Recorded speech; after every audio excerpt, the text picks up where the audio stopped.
Jack and I learned for 5 years together every Wednesday. But I have to say, there was a shear before the shear. That was conversations with Jack and his passions, or what causes animated him most. It was in those conversations that I learned more about life. That was the class. It was a master class in what is a person who, winds up in America more or less by himself after the Holocaust. What does a person like that do with the rest of his life, and what does he make of it?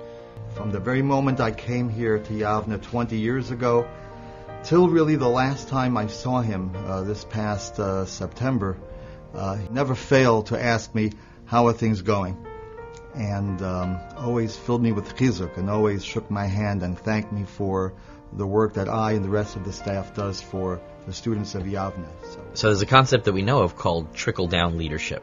And it's even in the Kabbalah. The Kabbalah refers to it as koach ha'avos holid b'banim, that the power of those that give birth to something, you could see that in those children. I think in the same way, Jack's leadership, Jack's example, along with Gita from the very beginning, was an example that has an effect on the whole quality and nature of what Yavneh represents. He laid the seeds for what we have today in Los Angeles, which is a very different city than when he was here 30, 40, 50 years ago. He knew that Yiddishkeit and building a strong foundation of Torah was critical for the survival of the Jewish people in general, and certainly being here in LA for the students of Los Angeles. Jack's, sophistication, his personality, his perseverance, his strength, all of that are exhibited here within what Yavneh is about, and that was there from the very beginning. Very rare that you go to a school and you see so many generations of people who have children, grandchildren in the school. I've taught his children, his grandchildren, and even now his great-grandchildren in Yavneh.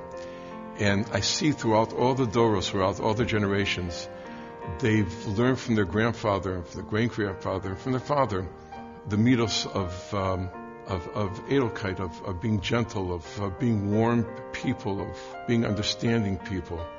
And it's wonderful to see this going down through all the generations.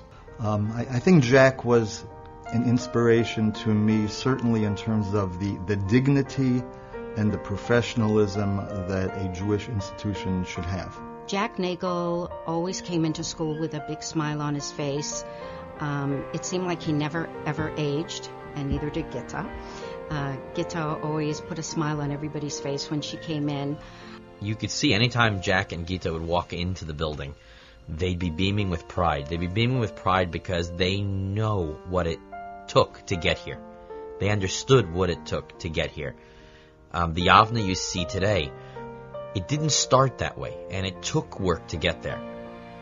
It needed someone of his personality who was patient but strong, disciplined and flexible. It took someone like him to be able to move this school to where it is today, to make sure that it had everything it needed to be a thriving institution.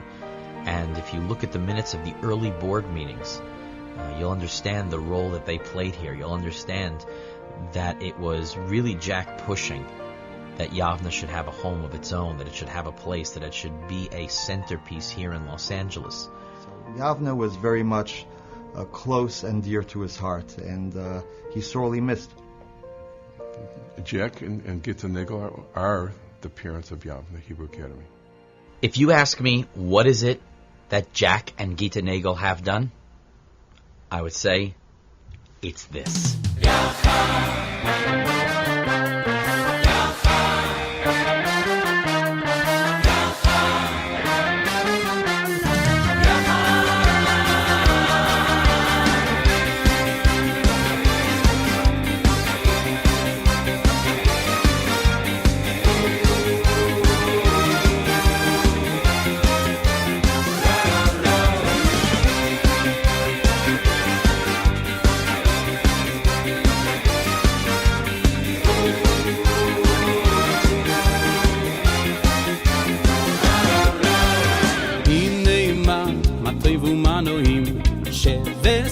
גם יחד הנה מה מתי ומנועים גם יוכל הנה מה טוב ומה נעים שבסחים גם יוכל הנה מה טוב ומה נעים שבסחים גם יוכל